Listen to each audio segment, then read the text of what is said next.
Hi friends, ನಿಮ್ಮ ಮನೋಮನೆ ಚಾನಲ್ಗೆ ಸ್ವಾಗತ.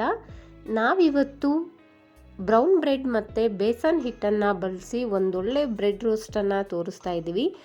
ಇದು ನಮ್ಮ ನಾದಿನಿ ಸಜೆಷನ್ ಅಂತಲೇ ಹೇಳ್ಬೋದು. ಅವ್ರು ಬಂದಾಗ ಮಾಡಿದರು, ತುಂಬಾ ಚೆನ್ನಾಗಾಗಿತ್ತು. ಅದಕ್ಕೋಸ್ಕರ ಈ ವಿಡಿಯೋನ ನಾನು ನಿಮಗೋಸ್ಕರ ಹಾಕ್ತಾ ಇದ್ದೀನಿ. ಬನ್ನಿ ಹೇಗೆ ಮಾಡೋದು ಅಂತೇಳಿ ನೋಡೋಣ. ಇನ್ನೂ ಯಾರೆಲ್ಲ ನನ್ನ ಚಾನಲ್ಗೆ ಸಬ್ಸ್ಕ್ರೈಬ್ ಆಗಿಲ್ಲ, ಪ್ಲೀಸ್ ಸಬ್ಸ್ಕ್ರೈಬ್ ಆಗಿ ವಿಡಿಯೋನ ಸ್ಕಿಪ್ ಮಾಡದೆ ನೋಡಿ. ಒಂದು ಪಾತ್ರೆ ಅಥವಾ ಒಂದು ಬೌಲನ್ನು ತಗೊಂಡು ಅದಕ್ಕೆ 5 ಟೇಬಲ್ ಸ್ಪೂನ್ನಷ್ಟು ಕಡಲೆ ಹಿಟ್ಟನ್ನು ಹಾಕಿ, ಅರ್ಧ ಟೇಬಲ್ ಸ್ಪೂನ್ನಷ್ಟು ಅಜ್ವಾನನ್ನು ಸ್ವಲ್ಪ ಕೈಗೆ ಹಾಕ್ಕೊಂಡು ಚೆನ್ನಾಗಿ ತಿಕ್ಕಿ ಹಾಕಬೇಕು. ಆ ಸ್ಮೆಲ್ಲು ಒಳ್ಳೆ ಚೆನ್ನಾಗಿ ಬರುತ್ತಂತಲೇ ಹೇಳ್ಬೋದು. ಅರ್ಧ ಟೇಬಲ್ ಸ್ಪೂನ್ನಷ್ಟು ಜೀರಿಗೆಯನ್ನು ತಗೊಂಡು ಕೈಯಿಂದ ಚೆನ್ನಾಗಿ ಸ್ವಲ್ಪ ಉಜ್ಜಿ ಅದನ್ನು ಕೂಡ ಹಾಕಬೇಕು. ಖಾರಕ್ಕೆ ನಿಮಗೆ ಯಾವ ಥರ ಅನುಗುಣವಾಗಿ ಬೇಕೋ ಅಷ್ಟು ಖಾರನ ಹಾಕಬೇಕು. ನಾನಿಲ್ಲಿ ತರಿತಾರಿಯಾಗಿ ರುಬ್ಕೊಂಡಿರೋ ಖಾರದ ಪುಡಿನ 1/2 ಟೇಬಲ್ ಸ್ಪೂನ್ನಷ್ಟು ಹಾಕ್ಕೊಂಡಿದ್ದೀನಿ. ಇದಾದಮೇಲೆ ರುಚಿಗೆ ತಕ್ಕಷ್ಟು ಸಣ್ಣ ಉಪ್ಪನ್ನು ಕೂಡ ಹಾಕ್ಕೋಬೇಕು. ಇದೆಲ್ಲ ಆದಮೇಲೆ ನಿಮಗೆ ಎಷ್ಟು ಬೇಕೋ ಅಷ್ಟು ನೀರು, ಅಂದರೆ ನಾವು ಬೋಂಡ ಏನು ಮಿರ್ಚಿ ಮಾಡ್ತೀವಲ್ಲ, ಮೆಣಸಿಕಾಯಿ ಬಜ್ಜಿ ಮಾಡ್ತೀವಲ್ಲ, ಆ ಹಿಟ್ಟಿನ ಹದಕ್ಕಿಂತ ಸ್ವಲ್ಪ ತೆಳುವಾಗಿರಬೇಕು. ತುಂಬ ತೆಳುವಾಗಿ ಮಾಡ್ಕೊಂಡ್ಬಿಟ್ರೆ ಬ್ರೆಡ್ಡು ಜಾಸ್ತಿ ನೆಂದೋಗ್ಬಿಡುತ್ತೆ. ತುಂಬ ಗಟ್ಟಿ ಮಾಡಿದರೆ ಬ್ರೆಡ್ಡಿಗೆ ಹಿಟ್ಟು ಹತ್ಕೊಳ್ಳಲ್ಲ. ಅದಕ್ಕೋಸ್ಕರ ನೋಡಿಕೊಂಡು ನಾನು ನಿಮಗೆ ತೋರಿಸ್ತೀನಿ ಯಾವ ಹದದಲ್ಲಿರಬೇಕು ಅಂತೇಳಿ. ಆ ಹದದಲ್ಲಿ ನೀಟಾಗಿ ಹಿಟ್ಟನ್ನು ಮಿಕ್ಸ್ ಮಾಡ್ಕೋಬೇಕಾಗುತ್ತೆ. 1 ಗಂಟೆ ಇಲ್ಲದೆ ಥರ ನೀಟಾಗಿ ಮಿಕ್ಸ್ ಮಾಡ್ಕೊಂಡಿದ್ದಾಗಿದೆ. ನೀವು ನೋಡ್ತಾ ಇರ್ಬೋದು, ಈ ಹದದಲ್ಲಿರಬೇಕು ಹಿಟ್ಟು. ತುಂಬ ತೆಳುವಾಗಿರಬಾರ್ದು, ತುಂಬ ಗಟ್ಟಿಯಾಗೂ ಕೂಡ ಇರಬಾರ್ದು. ತುಂಬಾ ಚೆನ್ನಾಗಿರುತ್ತಂತಲೇ ಹೇಳ್ಬೋದು ಬ್ರೆಡ್ ರೋಸ್ಟು. ಇವಾಗ ನೋಡಿ, ಹಿಟ್ಟು ರೆಡಿ ಆಗಿದೆ. ಬ್ರೆಡ್ ರೋಸ್ಟ್ ಮಾಡಲಿಕ್ಕೆ ಬ್ರೌನ್ ಬ್ರೆಡ್, ಕ್ಯಾರೆಟ್, ಕೊತ್ತಂಬರಿ ಸೊಪ್ಪು, ಈರುಳ್ಳಿ ಮತ್ತು ಟೊಮೆಟೊ, ನಿಮಗೆ ಯಾವ ಥರನಾದಾಗಿ ವೆಜಿಟೇಬಲ್ಸ್ ಬೇಕೋ ಅದನ್ನು ಕೂಡ ನೀವು ಆ್ಯಡ್ ಮಾಡ್ಕೋಬೋದು. ಇವಾಗ ಆಲ್ರೆಡಿ ತವೆ ಬಿಸಿಯಾಗಿದೆ. ಇದಕ್ಕೆ ಎಣ್ಣೆನ ಚೆನ್ನಾಗಿ ಸ್ಪ್ರೆಡ್ ಮಾಡ್ಕೋಬೇಕು. ಒಂದು ಸರಿ ನಾವು ಹಾಕಿದರೆ 2 ರಿಂದ 3 ಬ್ರೆಡ್ ರೋಸ್ಟ್ ರೆಡಿ ಆಗುತ್ತೆ. ನೋಡಿ, ಇವಾಗ ಎಣ್ಣೆನ ಚೆನ್ನಾಗಿ ಹಾಕ್ಕೊಂಡಾದಮೇಲೆ ತವೆ ಕೂಡ ಚೆನ್ನಾಗಿ ಬಿಸಿ ಆಗಬೇಕು. ಒಂದೊಂದಾಗಿ ಬ್ರೌನ್ ಬ್ರೆಡ್ಡನ್ನು ತಗೊಂಡು ಹಿಟ್ಟಿನಲ್ಲಿ ಬೇಗನೆ ಅದ್ಕೋಬೇಕು. ಅದ್ಕೊಂಡಾದಮೇಲೆ ಬಿಸಿಯಾಗಿರೋ ಹಂಚಿಗೆ ಹಾಕ್ಕೋಬೇಕಾಗುತ್ತೆ. ಜಾಸ್ತಿ ಹೊತ್ತು ಬ್ರೆಡ್ಡನ್ನು ನೆನೆಸೋಕೆ ಹೋದರೆ ತುಂಬ ಮೆತ್ತಗಾಗ್ಬಿಡುತ್ತೆ. ಅದಕ್ಕೋಸ್ಕರ ಬೇಗನೆ ತೆಗಿಬೇಕು. ಇವಾಗ ನೋಡಿ, ನಾವಿಲ್ಲಿ 2 ಬ್ರೆಡ್ಡನ್ನು ಹಾಕ್ತಾಯಿದ್ವಿ.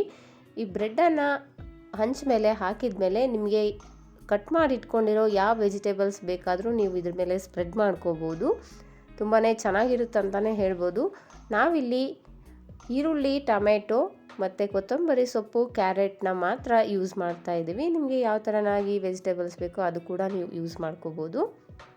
ಈ ಬ್ರೆಡ್ ರೋಸ್ಟನ್ನು ಓನ್ಲಿ ಸ್ನ್ಯಾಕ್ಸ್ ಅಂತ ಹೇಳೋಕ್ಕಾಗಲ್ಲ, ಒಂದು ಒಳ್ಳೆ ಬ್ರೇಕ್ಫಾಸ್ಟ್ ರೆಸಿಪಿ ಅಂತಲೇ ಹೇಳ್ಬೋದು. ಕೆಲವೊಬ್ಬರು ಬೆಳಗ್ಗೆ ಅನ್ನ ಅಥವಾ ರೊಟ್ಟಿ ಈ ಥರ ಎಲ್ಲ ತಿನ್ನಲಿಕ್ಕೆ ಇಷ್ಟಪಡಲ್ಲ. ಈ ಥರ ಲೈಟಾಗಿ ಏನಾದರೂ ತಿನ್ನಬೇಕಂದ್ರೆ ಜಸ್ಟ್ ಈ ಥರ 2 ಬ್ರೆಡ್ ರೋಸ್ಟನ್ನು ಮಾಡ್ಕೊಂಡ್ಬಿಟ್ರೆ ಹೊಟ್ಟೆ ತುಂಬೋಗುತ್ತೆ. ಅಷ್ಟು ಚೆನ್ನಾಗಿರುತ್ತೆ ಆ್ಯಂಡ್ ತುಂಬ ಹೆಲ್ದಿ ಕೂಡ ಹೌದು ಅಂತಲೇ ಹೇಳ್ಬೋದು.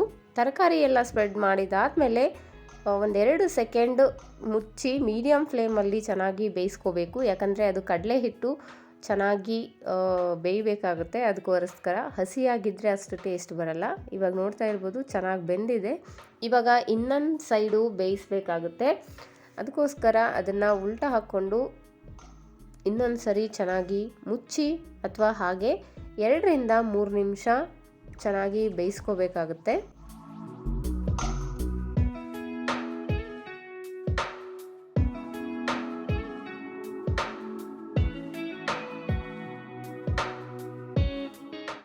ಒಂದು 2 ನಿಮಿಷ ಆದಮೇಲೆ ಚೆಕ್ ಮಾಡ್ಕೊಳ್ಬೇಕು, ಈ ಥರ ಹಿಟ್ಟು ಒಳಗಡೆ ಬೆಂದಿದೆ ಇಲ್ಲ ಅಂಥೇಳಿ.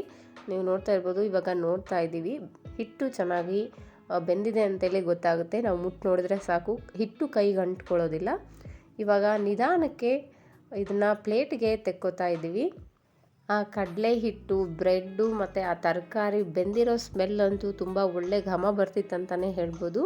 ಒಂದೊಳ್ಳೆ ಬ್ರೇಕ್ಫಾಸ್ಟ್ ರೆಸಿಪಿ ಬ್ರೆಡ್ ರೋಸ್ಟ್ ಅಂತಲೇ ಹೇಳ್ಬೋದು. ಅಷ್ಟು ಚೆನ್ನಾಗಿತ್ತು. ಮಕ್ಕಳು ಕೂಡ ಅಷ್ಟೇ ಇಷ್ಟಪಟ್ಟು ತಿಂತಾರಂತಲೇ ಹೇಳ್ಬೋದು. ಹೊರಗಡೆ ಹೋಗಿ ಏನೇನೋ ತಿಂತೀವಿ, ಅದರ ಬದಲಾಗಿ ಈ ಥರ ಒಳ್ಳೆ ಹೆಲ್ದಿಯಾಗಿ ಮನೆಯಲ್ಲೇ ರುಚಿಕರವಾಗಿ ಮಾಡ್ಕೊಂಡು ತಿಂದರೆ ನಮಗೂ ಕೂಡ ಖುಷಿಯಾಗುತ್ತೆ. ಆ್ಯಂಡ್ ಮಕ್ಕಳು ಕೂಡ ಮನೇಲಿ ಮಾಡಿರೋದು ಅಂತೇಳಿ ಖುಷಿಪಟ್ಟು ತಿಂತಾರಂತಲೇ ಹೇಳ್ಬೋದು. ಎಷ್ಟು ಕಲರ್ಫುಲ್ ಆಗಿದೆ ನೀವೇ ನೋಡ್ತಾ ಇರ್ಬೋದು. ಮಕ್ಕಳು ಕೂಡ ಹಾಗೆ ಖುಷಿಯಾಗಿ ತಿಂತಾ ಇದ್ದಾರೆ, ನೀವು ನೋಡ್ತಾ ಇರ್ಬೋದು.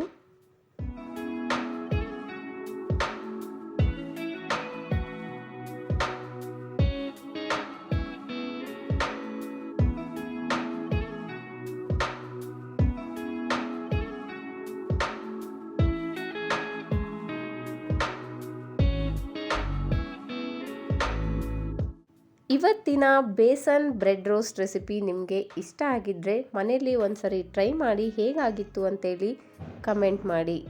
ಈ ವಿಡಿಯೋನ ನಿಮ್ಮ ಫ್ರೆಂಡ್ಸ್ ಆ್ಯಂಡ್ ಫ್ಯಾಮಿಲಿಗೆ ಶೇರ್ ಮಾಡಿ.